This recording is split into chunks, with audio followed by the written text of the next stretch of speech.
Bienvenidos a su programa Justicia para Todos. Soy el abogado Héctor Becerra Orefice y como ustedes saben, lo que se pretende en este que es su programa es que ustedes conozcan sus derechos y obligaciones de una forma clara, de una forma sencilla, de una forma resumida.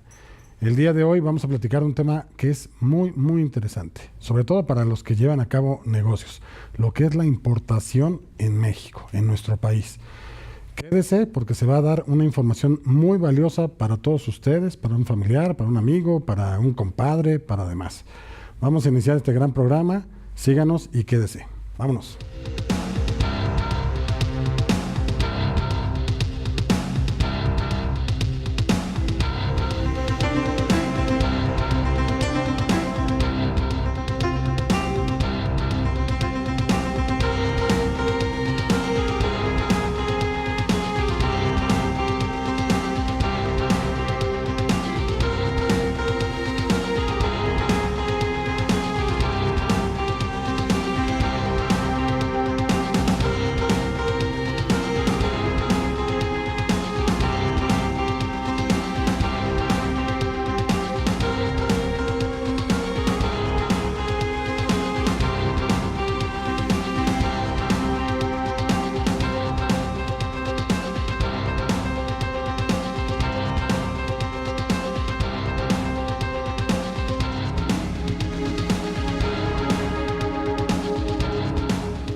Bien, estamos de regreso para iniciar este gran programa acerca de la importación en México. Para ello he invitado a una serie de profesionistas, personas que son muy prestigiadas en el ámbito aduanero, en el ámbito de comercio exterior, en el ámbito de la importación, obviamente en México, a los cuales les agradezco mucho que se encuentren aquí presentes. Y bueno, el día de hoy nos acompaña, primeramente aquí de mi lado derecho, tengo aquí al doctor Juan Ravindrana Cisneros García, el cual me voy a permitir dar un poquito de sus fichas curriculares de todos ustedes con la finalidad de que los televidentes sepan pues quiénes son los que nos acompañan y bueno, las opiniones tan valiosas que van a dar ustedes, ¿no?, referente a este programa. Como decía aquí el doctor Juan Ravindrana, es catedrático de la Facultad de la Facultad de Derecho de la Universidad Nacional Autónoma de México, la UNAM. También es rector del Centro Universitario de Estudios Jurídicos, que se abrevia CUEG, y también es miembro de la Academia Internacional de Derecho Aduanero. Bienvenido aquí al programa. Muchas gracias por la invitación. De igual forma, de mi lado izquierdo tenemos aquí al doctor Carlos Espinosa Berecochea, sí, que es el cual es socio a cargo del área de comercio exterior de la firma legal Pueblita Abogados. Además es miembro numerario de la Academia Internacional de Derecho Aduanero, miembro de la Academia Mexicana de Derecho Fiscal y también es catedrático de la Universidad Panamericana. Bienvenido aquí al programa. De igual forma nos acompaña aquí el maestro Jaime Armando García Arredondo, el cual es catedrático de la Facultad de Derecho de la UNAM, presidente del Instituto Nacional de Profesionistas en Aduanas, Asociación Civil, y director del bufete García Arredondo y Abogados. Bienvenido aquí al programa. De igual forma nos acompaña aquí una persona que casi siempre nos ha acompañado aquí en los programas, que es Juan Antonio Negrete Zaragoza, que él es presidente de la Asociación de Alumnos de la Facultad de Derecho de la Universidad Nacional Autónoma de México, la UNAM. Bienvenido aquí al programa. Gracias, maestro. Todos los comentarios que siempre digan el presidente de los alumnos, pues deben ser muy interesantes, ¿no? Porque es lo que piensan las nuevas generaciones, ¿no? Correcto. Pero bueno, pues iniciamos este programa. Yo sí le pediría aquí, primeramente, que nos abriera, digamos, un poquito de camino aquí al doctor Carlos Espinosa Berecochea, en sentido de decirnos, pues, ¿qué es esto de la importación? ¿Cómo se regula? ¿Qué se necesita? ¿Qué hago? ¿Yo lo puedo hacer? ¿Quién lo puede hacer? Todos los detalles para abrir, digamos, un poquito la plática del tema. Perfecto. Si nos hace el favor. Claro que sí. Bueno, hablamos de importación, que es introducir mercancías a territorio nacional, y aquí tenemos que distinguir a dos grupos de personas.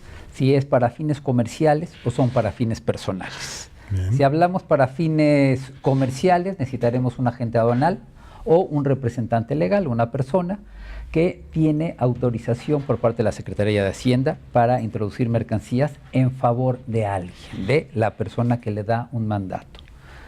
Realizada la introducción de mercancías, se cumplen ciertos requisitos que encontramos en la ley aduanera, en disposiciones de carácter general en materia de comercio exterior y en el reglamento de la ley aduanera. Una vez que se tiene la mercancía en el país, pues ya sea que se utilice para producir otros bienes, para disfrutarlos en el país, o bien para transformarlos y exportarlos, como en el caso de las maquiladoras. Entonces ese pudiera ser nuestro primer acercamiento al mundo de importaciones. Entonces, de lo que estoy, digamos, entendiendo un poquito, si es para fines mercantiles, sí necesito forzosamente un agente aduanal. Sí, si bien se pueden hacer operaciones sin agente aduanal, se pueden hacer, digamos, vía empresa de mensajería por una cantidad limitada, pero no serán deducibles de impuesto. Okay. Entonces, comercialmente no será atractivo. Entonces, por eso hacemos esa distinción. Aduanal como tal. Hay que ir con un agente aduanal. ¿Y si es para uso personal? Si es para uso personal, se puede prescindir de los servicios de un agente aduanal si la cantidad es pequeña, menos de $1,000, en cuyo caso hacemos la importación de manera directa. Si se excede esa cantidad, hay que tener un requisito adicional, que es estar inscrito al padrón de importadores. Bien. Y salvo ciertas mercancías muy específicas, algunos productos químicos, explosivos, armas de fuego, habría que estar inscritos en un padrón de importador sectorial. No, eso debe ser muy delicado. Ya, ¿no? Es Porque algo todo totalmente... ese tipo de cosas es algo peligroso, ¿no? Como tal. Pues más que peligroso, la industria en sí es peligrosa. Entonces está regulado para evitar que haya un mal uso de ese tipo de productos. Bien. Ahora, usted comentaba hace unos momentos referente a que, bueno, hay productos que a lo mejor llegan a nuestro país, pero no se quedan propiamente aquí. O sea, digo, se realiza aquí a lo mejor alguna cuestión diferente, o no sé, se complementa algún producto o alguna cuestión, y luego ya lo mandan a un tercer país como tal. O otro país, digamos, destinatario. ¿Eso qué, cómo se llama esa parte? Okay. Esa parte hablamos de básicamente de la industria maquiladora de exportación, de los programas IMEX, donde una empresa importa mercancía bajo el régimen temporal, va a estar en el país únicamente el tiempo necesario para transformarse. O sea, por ejemplo, un ejemplo podría ser algunas telas, que yo, por ejemplo, pueda traerlo para acá, hago cierta maquila, y luego lo mando a otro tercer país para venderlo como tal. Así es, digamos que traigo rollos de algodón, en el país se corta el rollo de algodón, se confecciona la camisa y yo exporto camisas. Importo rollos de algodón y exporto camisas. Bien, ok. Bueno, no sé si de este lado también nos pueda platicar un poquito aquí el doctor Juan Ravindrana. Mucha gente del público nos ha dicho, oye, yo siempre he creído la parte de que pues compro, no sé, en otros países productos, les quito las etiquetas, lo meto todo a mi maleta, llego a México, reetiqueto y lo vendo. ¿Eso se podría? ¿Qué consecuencias de derecho no tiene? ¿Qué no? ¿Son mitos urbanos? ¿O qué pasa con esto? Bueno, sí, es una desafortunada tradición o hay muchos mitos en relación a este tipo de importaciones. Claro. Mira, es importante ver que, como lo comentaba ahorita el doctor, hay muchos bienes que se pueden introducir al territorio nacional, sobre todo en el caso de pasajeros, ¿no? En donde realmente pues hay mucha mercancía que está exenta de pago del impuesto general de importación y aparte tenemos franquicias, ¿no? Y entonces la gente trae una computadora, ¿no? Esa no paga. Porque hay muchos que se traen, digo, no sé si les llamen las pacas, pero se traen mucha ropa como tal que consiguieron, no sé, en Estados Unidos de Norteamérica o en otros países. Y digo, ahora sí que es un rumor que siempre ha pasado en este tipo de derecho, ¿no? Que quítale todo, quítale etiquetas y todo, y ahí le ponemos nuestra marca como tal, ¿no? Sí, es importante ver la importación que se hace de pasajeros. Ajá. Está regulado en la ley aduanera, hay reglas también generales de comercio exterior. Sí, yo también lo recuerdo que es la 332, que habla precisamente de que tengo yo una franquicia, ¿no? De $500, por ejemplo, los que vienen por vía aérea y marítima, pues son más o menos buenos, y aparte hay mucha mercancía que no paga, por ejemplo, el ajuar de novia, las carriolas, equipos electrónicos, muchos no pagan. Si yo traigo 15 carriolas, como van a decir que tengo 15 hijos, pues va a ser medio difícil, ¿no? Bueno, a lo mejor sí los traigo, ¿verdad? Bueno, a lo mejor con diferentes mujeres, ¿no? Como tal, ¿no? Entonces sí, hay esa tradición de ocultar las cosas, ¿no? Esconderlas, pero todo lo pasan por la máquina de rayos X, entonces todo se aprecia. Todo se puede ver. Sí, ahorita acaba de cambiar el despacho. Antes ahí en el aeropuerto había un botón, ¿no? Tocaba el verde, semáforo que le llamaban, semáforo ¿no? fiscal, el verde y rojo, no, ahora ya todo lo están revisando. Ah, ya todo lo revisan. Todo lo están revisando. Entonces, sí cambió la modalidad, sí, tipo como en el caso de cuando vas a Europa, ¿no? Que pues, tú recoges tu maleta, pero no sabes que ya pasó por un sistema. Creo ahí que no ya hasta puedes intrusivo. pagar con tarjeta de crédito y los Siempre. impuestos y Sí, todo, se ¿no? puede. La verdad es que sí es recomendable pagarlos, ¿eh? Es un procedimiento sencillo, no se requiere agente aduanal, ¿no? Si no rebasa de una O sea, cantidad. si es para uso personal, se supone que no. No pagas nada, pero si llevas exceso de equipaje que sobrepase la franquicia y la mercancía que está exenta. ¿Que son $500, decíamos? más o menos? Sí, $500. Ok. Entonces, bueno, pues realmente tendrías que pasar a pagar. Es mucho más económico, ¿eh?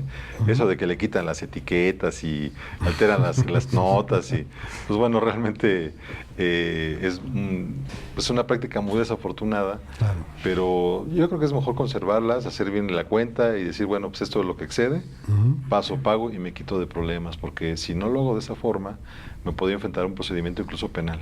Claro. ¿No? Tanto me quitan la mercancía como también me puedo sujetar a un procedimiento penal por delito de contrabando. Digo, la verdad es que es muy desafortunado, ¿no? Claro. A ver, maestro Jaime García, ¿usted qué piensa en torno a este ejemplo? Porque es de Radio Pasillo, esta parte. He visto en la práctica cómo hay pasajeros que incluso los zapatos los raspan y los mojan para hacer pensar a la autoridad que estamos hablando de su equipaje. El problema es que la aduana ha evolucionado a una aduana fiscalizadora, a una aduana que aparentemente te está viendo, pero te da más facilidades. ¿Qué significa esto? Es como más de presunciones.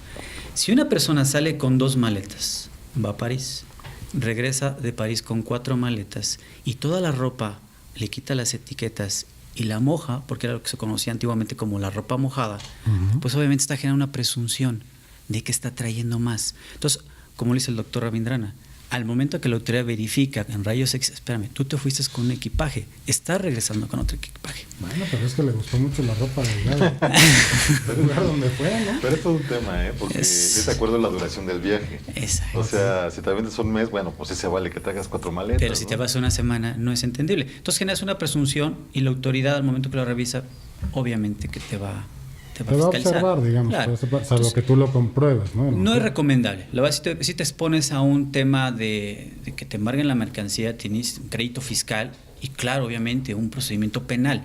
Entonces, es recomendable mejor declararlo, guardar tus comprobantes y pues pagar tus impuestos, porque al final del camino hay mercancías que no lo van a pagar. Entonces, no tiene ningún sentido. Te evitas de un problema. Te va a salir más caro tratar de eludir a la autoridad.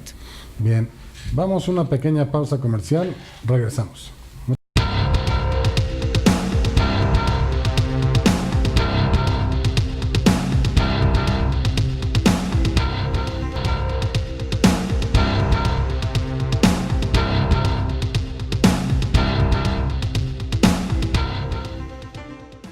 Bien, estamos de regreso en este siguiente bloque continuamos con el tema de la importación en México. Estamos platicando de un ejemplo hipotético que casi no creo que se dé, pero bueno, pues, veremos esa parte. Entonces, conclusión es, lo ideal sí es pagar lo adecuado para evitarse ya sea una observación, un bloqueo, una retención a través de un embargo, o en su caso hasta una cuestión de naturaleza penal. Así es. Sí, es importante precisar que las multas en materia aduanera son altas. Okay. Entonces, bien puedes llegar a arriba de un 100% del valor de los impuestos.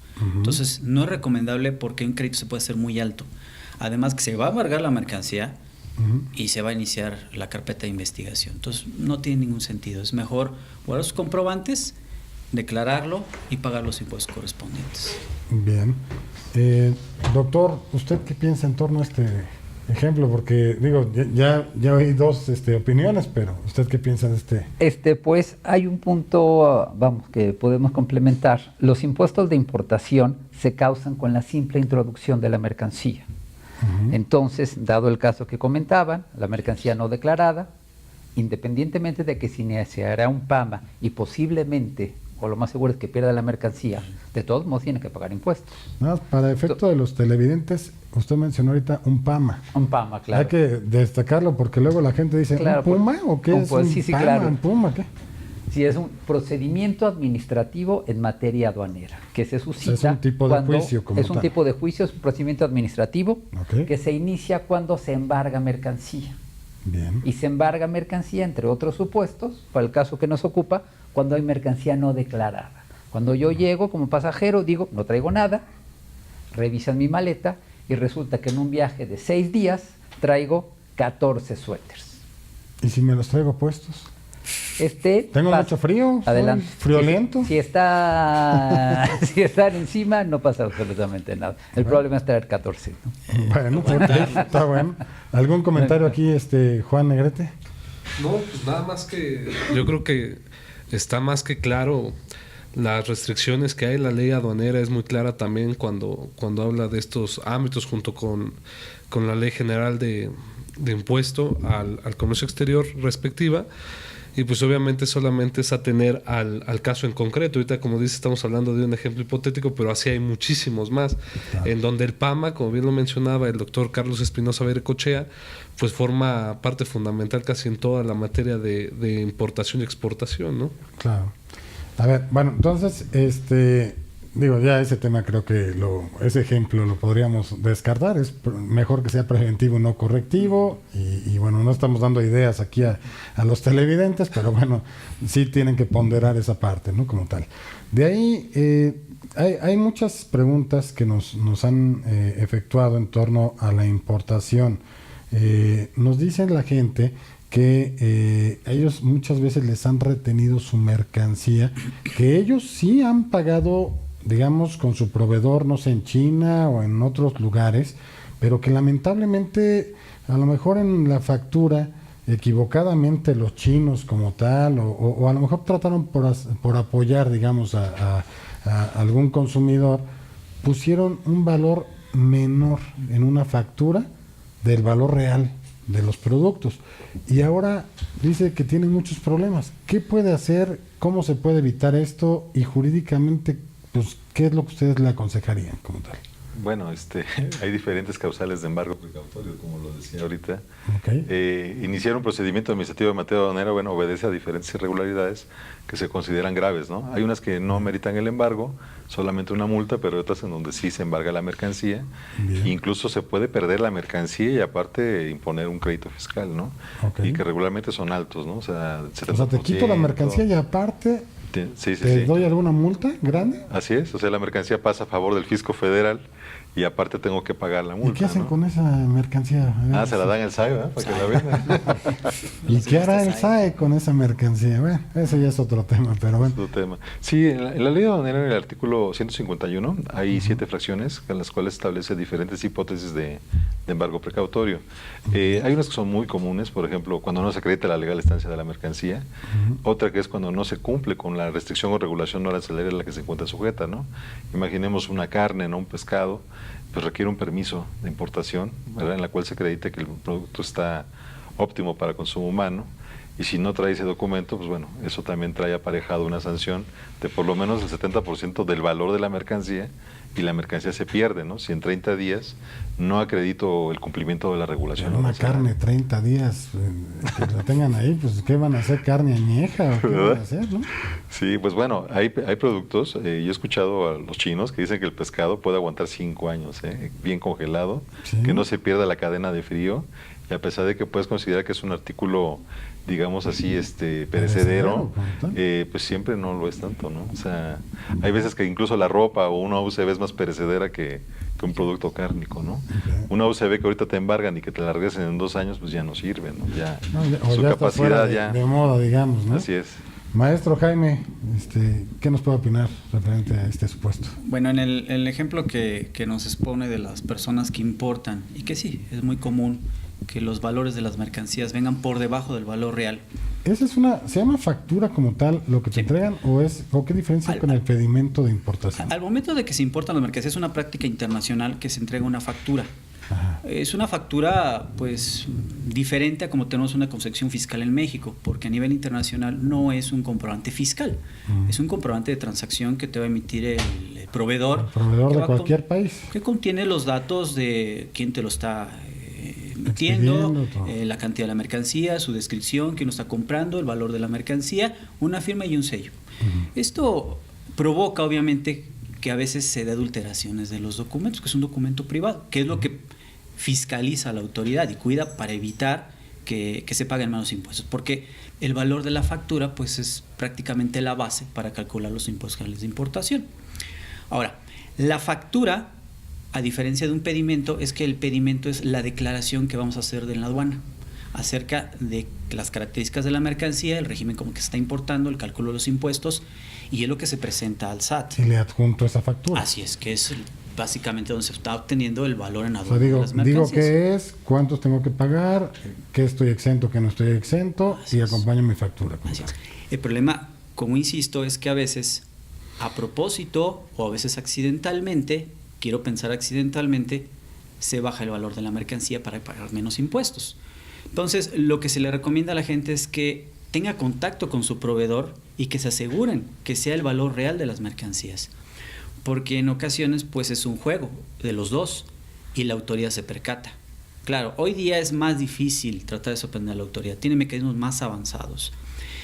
Y cuando pasa eso, pues es cuando vienen los PAMAs. Un PAMA del 152, te van a poner una multa y la omisión de las contribuciones. Entonces, ¿qué se recomienda?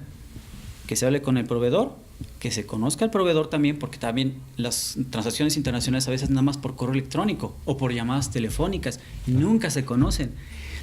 Y crean una factory y a la semana siguiente ya no está la factory. O sea, Entonces, la empresa, digamos. exactamente. Y esa es otra causa. Y esa es otra causal de embargo. O sea, yo te vendo y mañana ya no estoy. Así es. Entonces, en términos generales, es recomendable conocer al proveedor, tener la seguridad que es un proveedor confiable y que el precio es el real, el exacto. Bien. Vamos a una pausa comercial, regresamos.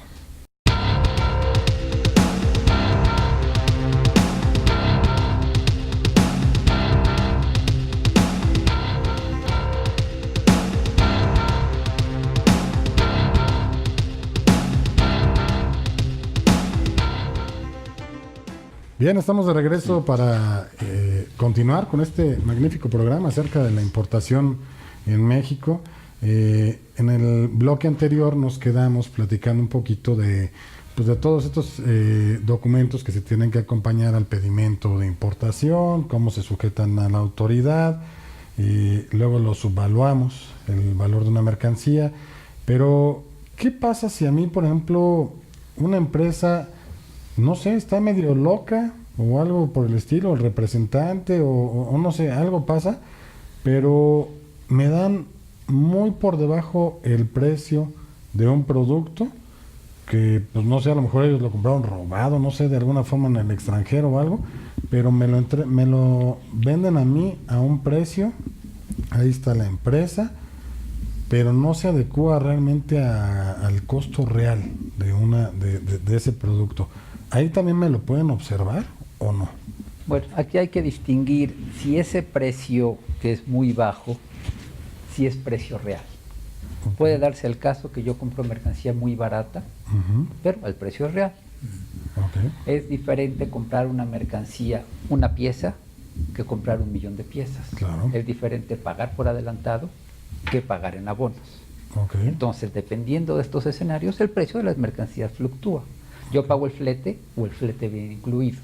Entonces, son diferentes elementos que hacen que el precio cambie. Si aún así el precio es muy bajo, pero el precio es real, no tendré problema. Finalmente, yo puedo acreditar que es el precio al que yo compré y será la base para aplicar la tarifa del impuesto. Sobre eso le aplicaré el 15, el 20% y ese será mi impuesto de importación. Los agentes aduanales, por ejemplo, ¿se pueden llegar a equivocar en la clasificación que hacen para pagar un producto, sus impuestos o no? Sí, vamos, finalmente es algo, vamos, son personas. Somos humanos, finalmente. Exactamente. ¿No? Y que más que equivocarse en cuanto al pago, el pago no hay problema, porque la mercancía tiene un valor, a ese valor se le aplica una tarifa. Ahí la dificultad es prácticamente imposible porque lo hace el sistema. Okay. El sistema sabe cuál es un valor, la tasa del impuesto determinada es 10%, el sistema lo calcula. No es manual, entonces ahí no hay problema. El problema es determinar una clasificación arancelaria para un producto cuando en realidad es otro producto. Okay. Hay productos donde es difícil saber, y sobre todo en algunos casos a simple vista. Si yo tengo un polvo blanco, no sé si es harina, si es sal, cocaína. Sí, sí. Entonces, en ese tipo de productos se tiene que muestrear, se manda al laboratorio central, viene un dictamen y ya sobre eso pago. En otros casos hay productos que a simple vista, sin ser a un caso tan extremo, se puede llegar a confundir. Puede ser que sea un aparato que sirve para algunas cosas, pero tiene otras funciones. Entonces yo puedo considerar que es un ventilador, pero en realidad la función principal no es ser O a lo mejor es un motor para puede una ser un cosa. motor o puede ser un emulsionador, puede ser algo diferente. En esos casos sí hay, por supuesto que hay posibilidad de error.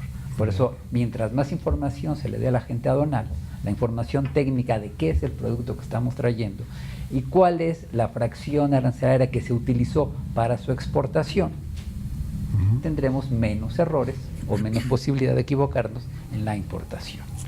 Y si por algo, digamos, yo contrato una persona como agente aduanal, esa persona, pues la verdad es que no quiso meterse a ver bien a detalle las cosas y me puso la clasificación más alta como tal y pago más allá incluso Sí, de lo que me debiera de corresponder.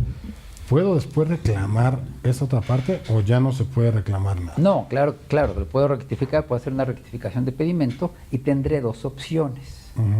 Solicitar el saldo a favor ¿O compensar? o bien compensar en la siguiente operación. Ok. Como hablamos de que el grueso son operaciones habituales, son comerciantes que se dedican a la importación y exportación, pues lo lógico es que lo compensen en su siguiente operación. Pedir la devolución sabemos que es bastante tardado. Ok. Bien, ¿algún comentario en torno a esto de este lado? Sí, como bien lo dice, el tema de la valoración es muy complicado.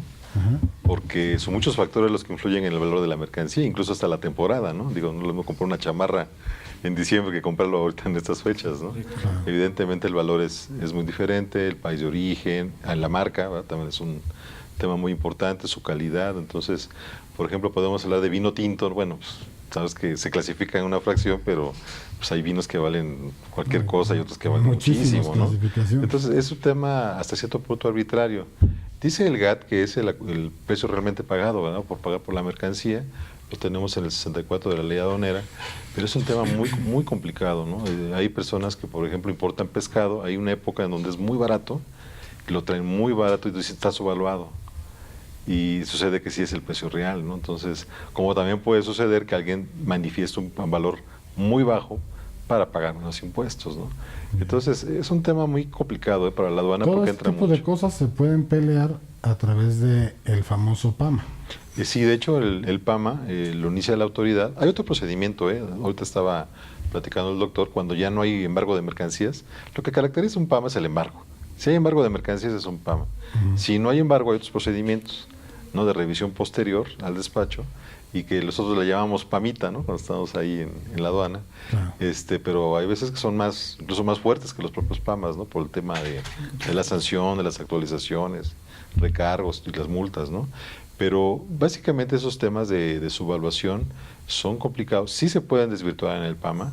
Es un procedimiento que se hace entre la misma autoridad, que empieza con un embargo, te dan 10 días para pruebas y alegatos y viene una resolución en 4 meses. Bien. Entonces aquí es donde tenemos la oportunidad de acreditar que el valor es el valor real de la mercancía. Básicamente, ¿qué pruebas vamos a usar? Pues la factura comercial y sobre todo el pago que se hace hacia el extranjero. Si la ¿No factura... se hace un muestreo o algo así para comprobar más o menos que estamos dentro de los rangos o algo? Es que sería el valor, sería el valor. ¿Sea el valor? Cuando hay muestreos es cuando lo que está en duda es la clasificación de la mercancía. Sí puede equivocarse la gente aduanal, o sea, puede decir esta mercancía va en esta fracción cuando va en otra. Lo peor que puede pasar es que esta pague 10% y la otra pague 20%, por decir un ejemplo, ¿no? Hay una omisión de impuestos. Ahí, Entonces, por ejemplo, en los PAMAs, que decía usted referente al embargo. Ya que me embargan la mercancía, ¿cuánto tiempo tengo para promover mi PAMA? Bueno, no, es que el PAMA lo inicia la autoridad. Lo inician Lo ellos. inicia la autoridad de oficio. Es un procedimiento administrativo. Y me dan mi garantía de audiencia. Así es, y de antes defensa. del acto privativo, que sería en este caso que las mercancías pasen a favor del fisco y el crédito fiscal, ¿no? Entonces, más bien ellos... No. ¿Qué podemos hacer para defendernos en contra de esos embargos precautorios si yo considero que es ilegal o que es inconstitucional el amparo indirecto? Amparo indirecto. Una vez que me embargan, yo tengo 15 días para promover el amparo indirecto, o bien puedo esperar a que la autoridad resuelva el PAMA y sobre la resolución que se dicte, promover el juicio contencioso administrativo ante la sala especializada del Tribunal Federal de Justicia Administrativa o el recurso de revocación ante el propio SAT. Y mientras se queda la mercancía Se queda. con la autoridad, digamos. Así es.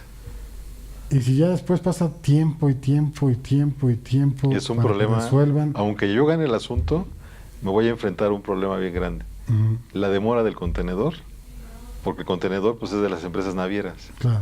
Y esas no perdonan, ¿eh? O sea, entonces, ahí realmente yo siempre he dicho, aunque a veces luego me lo critican, de que quien gana en un PAMA son las navieras, porque son las que te rentan el contenedor, entonces si... Tú tienes que pagar esas rentas Así es. de estar ahí. Y son caras, ¿eh? Son caras, cada día que va O sea, se pasando... come totalmente el valor de tu... Muchas veces ya vale más lo que le debes a la naviera que lo que vale tu mercancía. Ese es el problema de que se vuelve inaccesible la justicia en ese ¿Y sentido. ahí qué puedes hacer entonces? ¿Ya renunciar a eso o qué haces? Pues a veces hay un procedimiento de abandono, ¿eh? De las mercancías. Pero sigues debiéndole a la naviera, ¿no? Pues hay que pagar. Si no, en la próxima importación no vas a poder hacer nada. Híjole, qué difícil Al está final del ese camino tema. los problemas de aduanas son problemas que se pueden o es conveniente prevenirlos, Ok. porque la solución correctiva a veces es cara. Hay mercancías que pues, están en aduanas marítimas que por la sal y el calor se van degradando. Entonces, ya cuando resuelves el PAMA, pues ya no sirven las mercancías. Entonces, por eso es muy recomendable al importador que esté bien asesorado, Ujú. que sepa cuáles son los riesgos de una importación, pero además es algo muy importante, hablamos de clasificación arancelaria, efectivamente el agente aduanal es el que clasifica, porque él es el experto, pero también es muy importante que el importador se acerque a agentes aduanales que tengan una sobrada capacidad de experiencia. ¿A qué me refiero? Si bien es cierto que los agentes aduanales son personas que tienen la patente por parte de la Secretaría de Hacienda para ejercer la función, pues es obvio que también hay especialistas en ciertas materias. Hay agentes aduanales que son más especialistas en materia de químicos, otros en textiles, otros en juguetes, otros en calzado. Habrá que buscar el adecuado, digamos. Ese es un punto. Hace años, recuerdo unos importadores, una empresa que tuvo varios PAMAs. Afortunadamente salieron todos. Y les pregunté, oye, ¿tú conoces las instalaciones de tu agente aduanal que está en Manzanillo? No, nunca lo hemos ido a ver. En aquella ocasión tenía que ir a la aduana de Manzanillo. Voy a buscar al agente aduanal. Mi sorpresa es ver que era un cuartito de 5x5 con un escritorio y una computadora. Entonces, en el importador está también evitar ese tipo de problemas. Cuando puedes conocer a tu agente aduanal. La propia Karen, que es la Confederación de Agentes Aduanales de la República Mexicana, sugiere eso. Acércate a nosotros para ver quién es tu agente aduanal y así saber si es una persona que tiene la capacidad para atender tu mercancía, porque no todos están especializados en todo tipo de mercancías. Bien. Entonces ya con eso vamos acotando un poco el riesgo a llegar a lo que decía el doctor Rabindrana, a llegar a un PAMA que va a durar años y que tu mercancía pues se va a perder. Qué lamentable. Vamos a una pausa comercial, regresamos.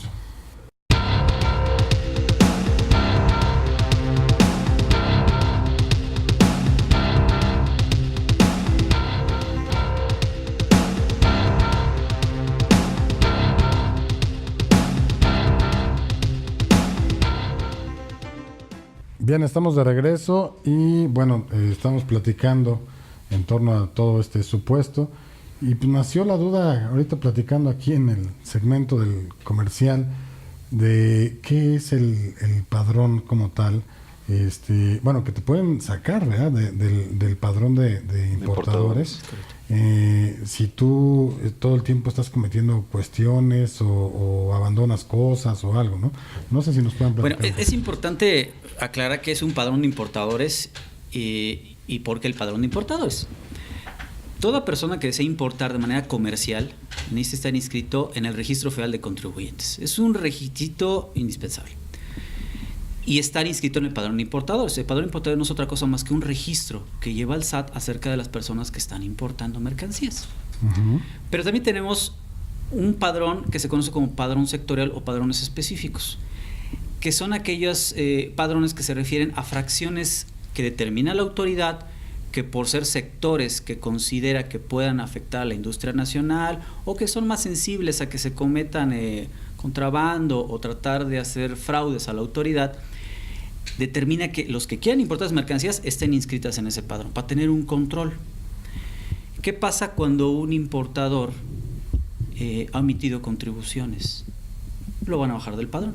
Si lo bajan del padrón... ¿Pero contribuciones en torno a esto o en torno a todo lo demás? Porque contribuciones en materia aduanera. Por ejemplo, una mala clasificación arancelaria, hay una omisión de contribuciones y que no paga... Bueno, pues entonces la consecuencia va a ser también bajarlo del padrón de importadores. Okay, perfecto. Sí, es un requisito, en el 59 de la ley aduanera está inscrito en el padrón y lo único que te pide es estar corriente en el pago de los impuestos. Ya después el reglamento habla de causales de suspensión. Está mal el tema de pago de impuestos, todo esto, porque hay una resolución, dice, definitiva que te afecte, ¿no? Que hayas cometido alguna infracción a las disposiciones aduaneras. Pero luego vas a las reglas generales y la regla creo que es la 133, ¿no? Bueno, tiene 41 fracciones por las cuales te pueden suspender en el padrón de importadores. Entonces, una de ellas es que te hayan iniciado un PAMA, por ejemplo. Y cuando te inicias un PAMA, te enfrentas al problema de que te suspenden en el padrón, no puedes importar.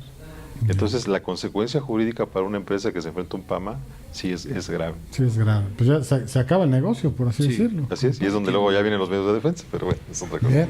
Doctor, Carlos Espinosa, no sé si nos pudiera platicar un poquito en torno a medios de defensa. ¿Qué hago yo? Porque la verdad es que, digo, ahorita como me lo platican, la verdad es que pues es una moneda en el aire, ¿no? O sea, claro. La verdad es que lamentablemente pongo gran parte de mi patrimonio en una persona, en un agente aduanal, que si por algo no hace bien las cosas, puedo perder todo y seguirme endeudando mes con mes con mes, porque está ahí a lo mejor el producto o están haciendo diversas cosas o el contenedor, ¿no? Que me va a estar causando rentas todo el tiempo que dure un procedimiento, un PAMA como tal, ¿no? Así es. Entonces ahí, ¿qué medios de defensa tengo yo como ciudadano para poder hacer esto? O yo como empresa, ¿no? Como tal. Bueno, primero partimos de la base que hubo un PAMA, termina ese PAMA con una resolución que determina mi situación fiscal en materia de comercio exterior. Más o menos, ¿cuánto se lleva de tiempo un PAMA?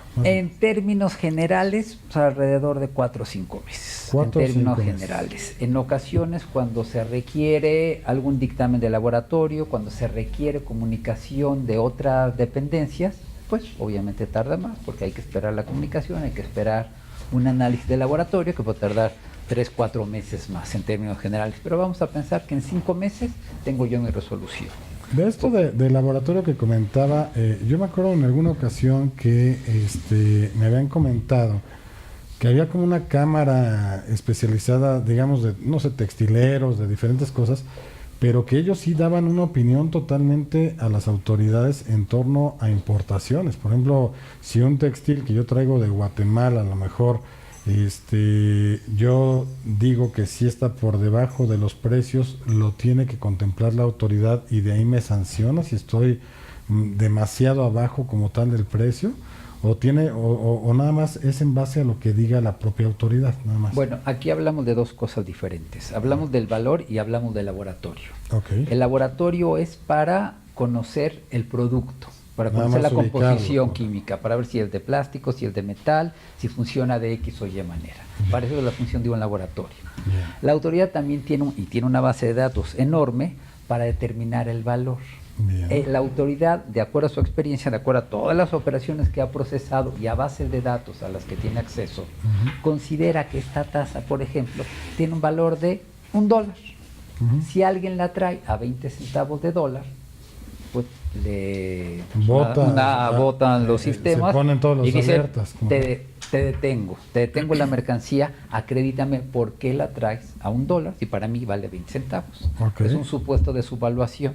En este hipotético caso, sería más de la mitad del valor de la mercancía, por lo tanto, la embarga.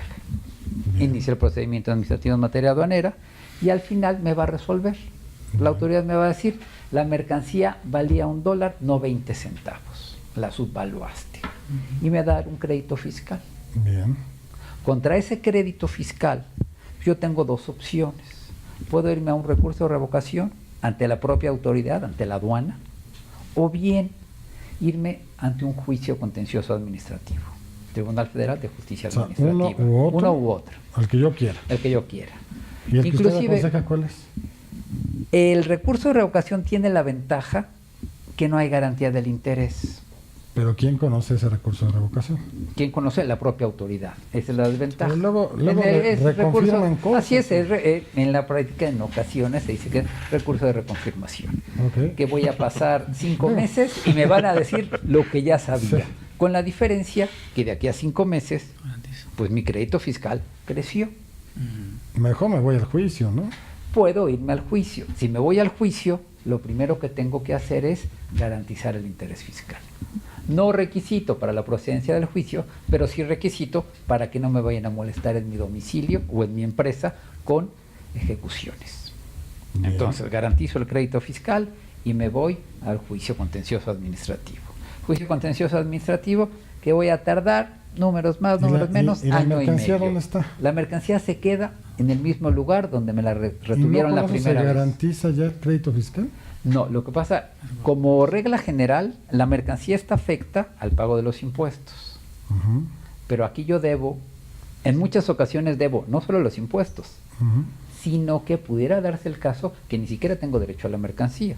La autoridad puede decir, mercancía no declarada, nunca la declaraste, no es tuya. ¿No salió?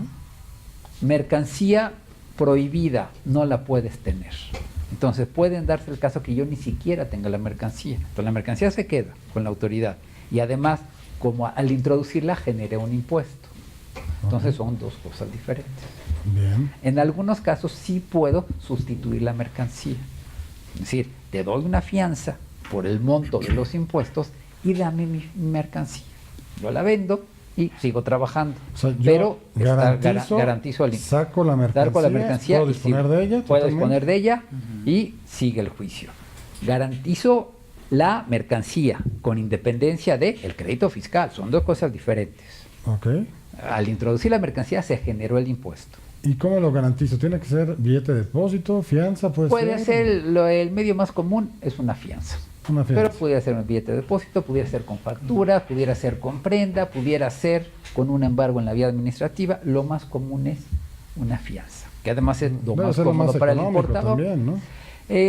No necesariamente lo más económico, porque hay que pagar la prima y los créditos fiscales son grandes. Entonces hay que pagar una prima, no necesariamente es económico, pero sí es más económico el poder contar con la mercancía y destinar Poder ganar ahí así es que es para la ganancia, ¿no? Así Como es, y con eso pagarle al abogado y seguimos con el juicio. O sea, el abogado nunca pierde. No, Damos una ni pausa tiene por comercial, qué. regresamos. Muchas gracias.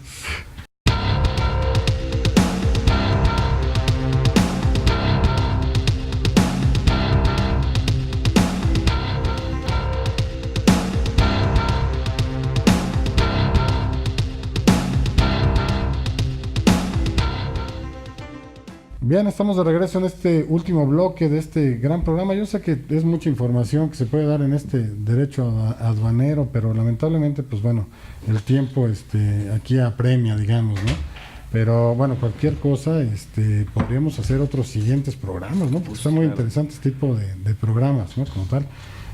Aquí platicando un poquito con el doctor Ravendrana, me decía usted que había una sustitución en cuanto a los productos y demás, ¿o cómo está esta parte? Sí, lo que pasa es que el 154 de la ley aduanera contempla la posibilidad de sustituir la mercancía por otra forma de garantía del interés fiscal. Al fin y al cabo, pues el embargo precautorio se ha considerado de que se hace con la finalidad de garantizar el interés fiscal, aunque la Corte también por ahí tiene otro criterio, ¿eh? Pero el tema es que yo puedo sustituir esta mercancía que me estás embargando por un billete de depósito, una cuenta aduanera, como lo vaya estableciendo la ley. El grave problema que tiene el artículo 154 de la ley es que no tiene plazo. Entonces la autoridad luego dice, no, pues me aplico código fiscal 3 meses y no, pues se vuelve nugatorio ese derecho, ¿no? Ahí como que se tendría que modificar la ley para establecer un plazo de 1 día, 2 días, para que la aduana permita la liberación de la mercancía previa sustitución de la forma de garantía del interés fiscal. O sea, sería muy bueno. Y bueno, solamente quería comentar que, como bien dice el doctor, una vez ya al juicio contencioso, de acuerdo al monto, ¿verdad?, del crédito, pues si es sumario o es ordinario, pero ya con una sentencia del Tribunal Federal de Justicia Administrativa, lo que vendría a continuación, si no me fue bien, digamos, en la resolución, en la sentencia sería el amparo directo. Ya no hay Para una mi caso. especie de apelación y mucho No, menos. Ya no, sería no. directo a un juicio de amparo directo. Y si la autoridad no le va bien, tiene el recurso de revisión fiscal en este caso. O sea, la autoridad puede, en su caso, Impugnar. recurrir Así todavía. así es. Ok. ¿Algún último comentario? No sé, Sí, quisiera precisar una cosa en cuanto al recurso de revocación. Podríamos pensar que pues, no tiene ningún sentido cuando podemos irnos directo al juicio. Sin embargo, como bien lo dice el doctor, los créditos en materia aduanera son muy grandes, ¿sabes? Son multimillonarios. Y es muy costoso una garantía para una empresa. Entonces, 5 meses son vida. Y a veces un recurso de revocación te permite tener esa vida. Pensemos en una empresa que no tiene inmuebles, porque también las afianzadoras piden a veces garantías. Claro, sí, sí. Entonces, si no tienes inmueble, el recurso de revocación te permite ganar tiempo para ver qué puedes hacer. Para garantizar el interés. Para hacer el crédito fiscal, exactamente. Si no lo garantiza, recordemos que inicia el PAE, lo conocemos a vos como el PAE, que es decir que la autoridad va a embargar bienes para garantizar el crédito fiscal. Y a veces puede haber cuentas, inmuebles o la propia negociación. Entonces, evitar eso, a veces es de acuerdo, casuísticamente, el recurso de revocación podría ser bueno para ver qué podemos hacer y obtener una garantía. Bien. Un último comentario, doctor. Bueno, puede darse el caso, estamos en un tribunal, estamos en el escenario de un tribunal colegiado que está resolviendo la sentencia que obtuvimos desfavorable por parte del Tribunal Federal de Justicia Administrativa, y si encontráramos algún elemento de constitucionalidad que no haya sido resuelto, todavía podemos acudir a la Corte. A través de un recurso. A través de recurso de revisión. Revisión, pero solamente para cuestiones constitucionales. Y que no hayan sido resueltas. Si ya fueron resueltas, pues el propio tribunal colegiado nos la Y bueno, nos lo en su resolverá. experiencia, toda esa parte, ¿cuánto tiempo me llevo? Porque luego los televidentes son muy de, bueno, dime, pero ¿qué tiempo me llevo?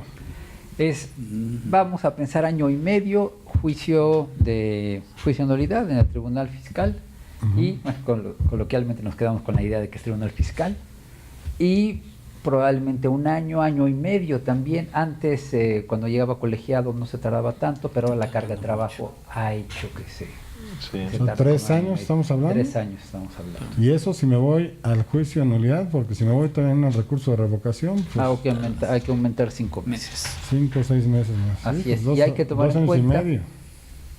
No, 3 años. 3 años. 3 años. 3 años en que la cantidad, el crédito fiscal fue haciéndose más grande. Y si yo ya quiero Actualización. pagarlo para que ya no crezca, ya no quiero hacer nada. Existe la posibilidad, en cualquier momento se Maravilloso. puede uno desistir y pagar. Hijo. O inclusive puede uno pagar antes Y después irse a juicio. Pelear. y además irse a Irse juicio. a juicio. Esa Y es ya otra opción. no se genera actualización y recargos. Bien, y no hay alguna condonación, No hay ninguna alguna cosa así. O... En ocasiones hay condonaciones, pero no hay un programa Un mes preestablecido del para amigo saber. aduanero o algo así, nada, En ¿no? ocasiones, al inicio de gobierno, cada 6 años, hay programas de condonaciones. Ujú. Cuando se pagan las multas, se pueden pagar multas, retener una reducción, siempre y cuando no interponga uno medios de defensa. Bien. Pero Así las es. dos cosas suelen ser incompatibles. Y fíjate O se obtiene que- la condonación o interpone uno medios de defensa, no las dos. Y No habría se una, pueden las dos. habría una última vía muy interesante que, fíjate que tuve yo la oportunidad de estar en el área de amparos ahí en aduanas, Ujú. que es promover el juicio de amparo contra el embargo de las mercancías. Bien. Es una manera de cómo a través de la suspensión del acto reclamado podrías tú solicitar la devolución de la mercancía previa garantía del interés, es decir, cambiar un billete de depósito por la mercancía embargada. Ujú. Muchos juzgados sí la conceden, otros no, aclaro, pero muchos sí conceden la suspensión para esos efectos. Entonces, estamos hablando de que puedes recuperar la mercancía en 2 semanas, 3 semanas después del embargo, Esto también se usa mucho en visitas domiciliarias cuando hay embargo de mercancías. Entonces, es una manera de cómo poder recuperar la mercancía rápido, y aunque el amparo se lleve 1 año, 2 años, pero tú ya recuperaste tu mercancía. Pero la cantidad que te piden que fije, o sea, que digamos que des como fianza o como garantía, ¿es en base a qué cantidad? Al crédito fiscal que determina la autoridad. Al crédito fiscal. Sí, a veces que la garantía es muy alta, estamos hablando de muy buena suerte, 100,000, 200,000, 300,000 pesos, pero llega a haber ocasiones en las cuales son de 1 millón, 2 millones, ¿no? Okay. Dependiendo todo el total de mercancías que se embargaron, ¿no? O sea, depende mucho de eso, pero sí es una forma de cómo recuperar rápidamente la mercancía, nada más que sí hay que litigar bien estos asuntos para que puedas recuperarlo a través de vías y cheques bien tus términos y tiempos y demás, ¿no? Porque si no, pues tú solito te estás metiendo en camisa de 11 varas, ¿no? Es que hay unos asuntos que realmente no son tan complicados, ¿no? Por ejemplo, para no abusar, cuando embargan porque dicen que el domicilio no existe del importador, cuando sí existe. Uh-huh. Bueno, pues eso con una inspección ocular inmediatamente se ve que el domicilio sí existe, ¿no? Okay. ¿Para qué te lo llevas a PAMA si te lo puedes llevar en un juicio de amparo, ¿no? Sí. Donde la violación es muy evidente, y una vez desahogada la prueba, decir, pues devuélvenle la mercancía, ¿no? Pero eso vía suspensión. Sí, y el hasta amparo... que te imponen ese crédito, corren tus 15 días. es que aquí todavía no hay crédito. Ah, ok. Esa sería la gran ventaja, que cuando tú promueves el amparo es contra el embargo, no contra la resolución que impone el crédito. Bien. Esa sería una gran ventaja. Contra Si el llegara embargo. yo a pedir el amparo, si es un amparo indirecto, si yo llegara a perder el amparo indirecto, bueno, tengo la revisión. Si la llegara a perder, de todos modos la autoridad tendría que emitir la resolución correspondiente. Y se paraliza. Y contra el otro eso los medios de juicio defensa. ¿Como tal? Sí. Ok.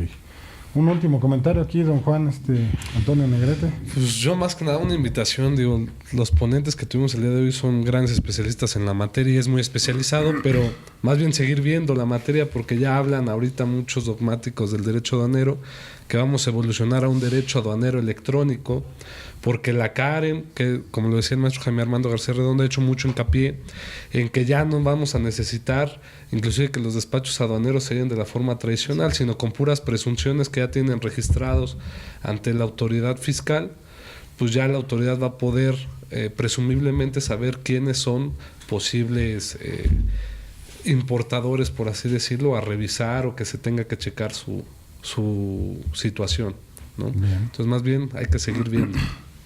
Bien, pues lamentablemente se nos ha agotado el tiempo, no el tema, el tiempo del programa, pero si usted tiene alguna duda, alguna aclaración, algún comentario que desee realizar, en pantalla aparecen los datos de una firma legal, donde con gusto nosotros sí contestamos y podemos canalizarlo con alguno de los expertos que nos acompaña aquí al programa, pues para que solventen todas esas dudas como tal. En las redes sociales nos encuentran bajo el nombre Justicia para Todos. En el caso de YouTube, la plataforma de YouTube es Justicia para Todos. Ahí pueden ver todos y cada uno de los videos que se han transmitido a lo largo de 2 años y medio más o menos de este programa, que es Justicia para Todos. Y pueden ustedes ver todos los temas polémicos que hemos tratado, los derechos, las obligaciones. Síganos porque de verdad es algo muy interesante y que les puede ayudar a ustedes mucho en su vida diaria como tal. Déjenos sus comentarios de qué programas quisieran, que los abordemos, qué ponentes son los que quisieran que traigamos aquí al programa, pues para poder solventar todo tipo de temas, dudas y demás. En Facebook y en Twitter nos encuentran bajo el nombre Justicia para Todos TV. Ahí podemos también recibir sus comentarios y pues bueno, síganos porque se pone muy interesante en las redes sociales. Perdón.